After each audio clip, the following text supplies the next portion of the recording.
नमस्कार। तो चलिए आज एक बहुत ही जरूरी और गंभीर मुद्दे पर बात करते हैं। यौन उत्पीड़न से जुड़े वो अहम कानून जो लाखों लोगों की सुरक्षा के लिए बनाए जाने हैं, आखिर वो अटके हुए क्यों हैं?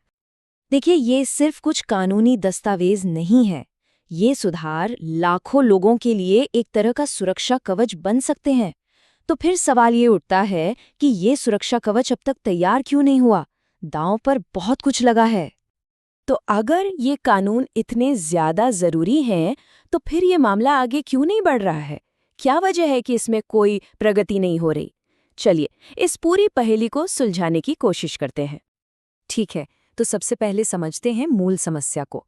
हमारी पड़ताल का पहला पड़ाव है विधायी गतिरोध। ये एक फैंसी शब्द है, पर इसका मतलब है वो रुकावट जो इन कानूनों को पास होने से रोक रही है। तो ये विधायी गतिरोध असल में है क्या? अगर बिल्कुल आसान भाषा में समझें तो ये वो स्थिति है जब कोई बिल संसद में राजनीतिक असहमतियों या दांव-पेच की वजह से बस अटक कर रह जाता है। वो आगे ही नहीं बढ़ पाता और कानून नहीं बन पाता। तो इस गतिरोध में फंसा क्या क्या है? आप कह सकते हैं लगभग सब कुछ। अपराधियों के लिए और कड़ी सजा, मामलों की सुनवाई के लिए तेज प्रक्रिया, पीड़ितों को बेहतर सपोर्ट देने का सिस्टम, ये सारे के सारे जरूरी सुधार अटके पड़े हैं। अब हम एक ऐसे सवाल पर आते हैं जो थोड़ा संवेदनशील और विवादास्पद है। क्या ऐसा हो सकता है कि इन कानूनों के रुकने की वजह खुद कानून बनाने वाले ही हों? ये सुनने में एक बहुत बड़ा आरोप लगता है ना, लेकिन हमारे पास जो जानकारी है वो हमें इस दिशा में सोचने पर मजबूर करती है। क्या हमारे चुने हुए प्रतिनिधि ही इस देरी के लिए जिम्मेदार हो सकते हैं? और देखिए, ये चिंता सिर्फ यूं ही नहीं है। ये एक आम सवाल है जो लोगों के मन में अक्सर उठता है। और इसी सवाल की सच्चाई जानने के लिए हमें आंकड़ों को खंगालना होगा। तो चलिए अब भावनाओं को एक तरफ रखकर सीधे सीधे तथ्यों और आंकड़ों पर ध्यान देते हैं। हम इस विवादास्पद सवाल का जवाब खोजने के लिए पूरी तरह से निष्पक्ष होकर डेटा को देखेंगे। तो आंकड़े क्या कहते हैं? सच कहूं तो ये वाकई चौंकाने वाले हैं।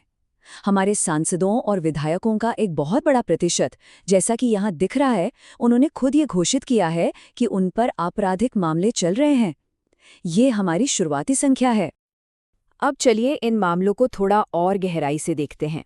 इस चार्ट में आप देख सकते हैं कि इन सभी घोषित मामलों में से एक बड़ा हिस्सा, यहाँ आप प्रतिशत देख सकते हैं, सीधे सीधे महिलाओं के खिलाफ हुए अपराधों से जुड़ा है। और यहाँ आती है असली चौंकाने वाली बात। जब हम कानून बनाने वालों पर लगे इन आरोपों की दर की तुलना आम जनता से करते हैं, तो फर्क जमीन आसमान का है। जैसा कि ये चार्ट साफ साफ दिखा रहा है, ये असमानता एक बहुत ही गंभीर सवाल खड़ा करती है। तो हमने आंकड़ों में एक कनेक्शन तो देख लिया, लेकिन क्या इसका कोई कारण भी है? इस हिस्से में हम उन राजनीतिक तरीकों को समझेंगे जिनका इस्तेमाल करके किसी भी कानून की रफ्तार को धीमा किया जा सकता है या उसे पूरी तरह से रोका जा सकता है। तो कोई बिल असल में रुकता कैसे है? इसके कई तरीके हो सकते हैं। जैसे कि बिल को एक ऐसी कमेटी को भेज दिया जाए जो उसके खिलाफ हो, या फिर प्रक्रिया में जानबूझकर देरी की जाए, या फिर कानून में ऐसे बदलाव पेश कर दिए जाएं जिससे उसका पूरा मतलब ही खत्म हो जाए। तो असली बात ये है, एक तरफ हमारे चुनावी नियम हैं जो कहते हैं कि अगर किसी पर कोई आपराधिक मामला चल भी रहा है तो भी वो चुनाव लड़ सकता है, और दूसरी तरफ है जमीनी हकीकत, जहां हम देख रहे हैं कि कितने चुने हुए नेता असल में ऐसे मामलों का सामना कर रहे हैं। ये हमारे सिस्टम की एक बहुत बड़ी कमजोरी को दिखाता है। तो इन सब का मतलब क्या निकलता है? ये हमें हमारी लोकतांत्रिक जवाबदेही और कानून बनाने की पूरी प्रक्रिया की ईमानदारी के बारे में सोचने पर मजबूर करता है। बात बिल्कुल सीधी और साफ है। कोई भी कानून उन लोगों के विचारों और हितों से ही बनता है जो उसे बना रहे हैं। यानी कानून अपने बनाने वालों का ही एक आईना होता है। और हम आपको इसी एक सवाल के साथ छोड़कर जा रहे हैं। अगर कानून उसे बनाने वालों का ही अक्स होते हैं, तो फिर ये पवित्र जिम्मेदारी हम किसे सौंप रहे हैं? इस पर विचार करना बहुत बहुत जरूरी है।